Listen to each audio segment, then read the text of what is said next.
بعد كم يوم راح يصدف ذكرى سقوط النظام الاستبدادي، النظام القمعي اللي عانى منه الشعب السوري خلال عقود.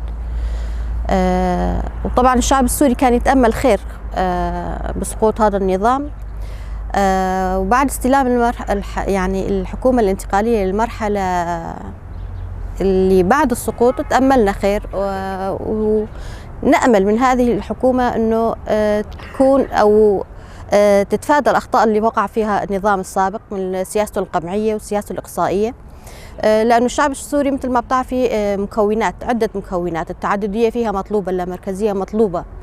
نأمل من الحكومة الانتقالية أنه تأخذ هذه الحقائق بعين الاعتبار، وتدرك أنه مصلحة الشعب السوري تكمن في تطبيق اتفاقية 10 آذار اللي كانت يعني اللي اتفق عليها الجانبين بين الإدارة وبين الحكومة المؤقتة، لأنه هذا هو السبيل الوحيد لخروج سوريا من هاي الأزمة، لأنه الشعب عانى بما يكفي من ويلات.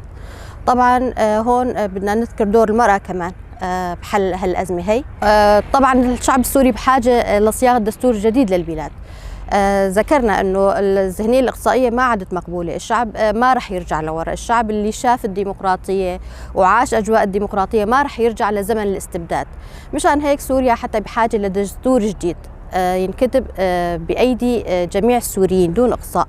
طبعا هو دور المرأة كمان بصياغة دستور جديد للبلاد لازم يكون موجود، لازم الدستور ينكتب والمرأة موجودة فيه، لأنه المرأة هي ساهمت بوصول سوريا لهالمرحلة هي، وسوريا الجديدة لا تبنى إلا إذا كانت المرأة موجودة فيه وتكون عنصر فعال فيه مثل ما كانت دائما.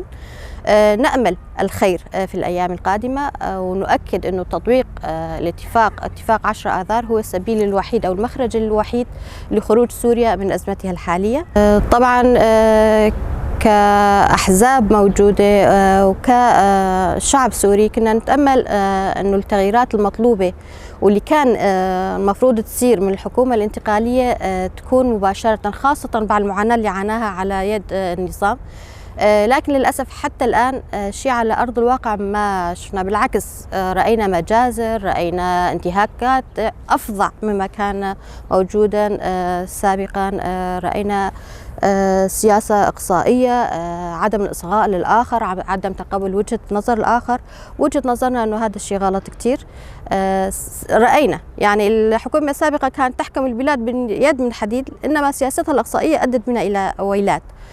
إذا الحكومة الانتقالية أيضا تعاملت بهذه الذهنية كمان كشعب لن نصل إلى شيء، ولا نصل لسوريا التي نريدها، سوريا تعددية ديمقراطية لا مركزية. نأمل أن الحكومة الجديد الانتقالية تتجنب أخطاء السابق. ذكرنا أن الشعب لن يعود إلى الوراء، الشعب في مرحلة تقدم، الشعب اللي ذاق طعم الحرية وطعم الديمقراطية لن يعود إلى زمن الاستبداد ولا يرضى بالاستبداد أو الإقصاء.